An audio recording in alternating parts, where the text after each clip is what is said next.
Good morning. Ngasi card message yengase. Ngasi card message se ngasigi ko ningthokaba ko. Ningthokaba ki oina ningthokaba ki number aina haira agadi number se keno lere ko. Monday ki number se keno Monday ki number se 47 ko 47 ama lere kala dana angoba gumba kai gumba set pe address dana ko. Aduga amana chak thongba da hapa ya ba se ko sangom. Anoba se kitang chama chama kai ma dumai taroga happy ve ko. Aduma to we ko hamba da card ki message yengase aduga timing afaba so happy yengase ko ngasi gi na timing afaba kai kai leke haiba to adu dumasu yengminarase ko ma'am. ado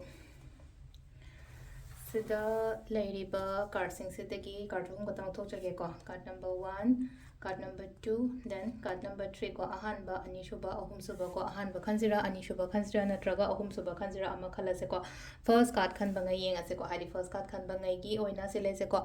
busy oiba numit haiba do oire ko ngasi gi na thabak yam yamba thau yam yamba loin important oiba somgi thabak so important oiba asomgi thabak so important oiba thmai taraga aduna hadi kitang balance tawraga manage tawnaba hotna biu ko thabak taw matamda loina ma important oiba nga tane aduna hadi matha sagano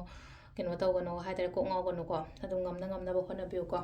aduga ani shuba card sina se lain ko tawruba thabakta mai pakpa adumai lai ko pekha ga haido ka daba leragadi result to positive oina lakpa adagi kenoma haina ngaraga leiboi tarasu result se phana lakpa gi adumai taw lai ko haide mangol piri ko ngasi gi numit se ahum suba sina paisa nungsa kai ka adum khara lakani ko ngasi se isana su leina ko paisa taningba paisa khomjaningba khotjaningba adugi wakhan da sum khara leigani ko aja si sina koi card message lere ko timing sina manga ga minute ni phone ni pandaina taret ka minute tarahum doi paung lere ko adagi mu nipan ga minute kunthra ni pandaina pung tara ga minute ahum phawum lere adagi mu baro ga minute yankai mari dagina nungda wairamgi manga ga minute ni phu mari paung lere ko adagi pung mapan ga minute yankai doi dana trama thoi ga minute kunipan paung lere adu ahingi na pung amaga minute ahum dagina nongalam dagi manga ga minute ni phu tare paung lere ko sisina phaba timing lere ado monday oibenina hadi day se start to matam da lene ko journal iba matam da su lene ko handaki hafta gi oina ga sum khalaga ko hafta daga target to lene ko adu to phangi yare oire kaina khalaga dumai iba hai tare ko ai si gi pesa ji tan bangam me si gi keno se illusion bangam me ko le hamna chingba dumba mayam am se lere atuga again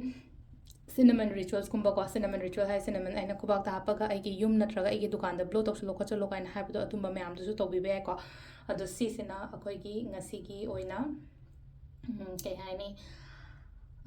afaba timing adagi monday gi tawba yaba khotpa yaba mayam ama ai mayam da share tawjare ko makata ba videos amuko neminarase thank you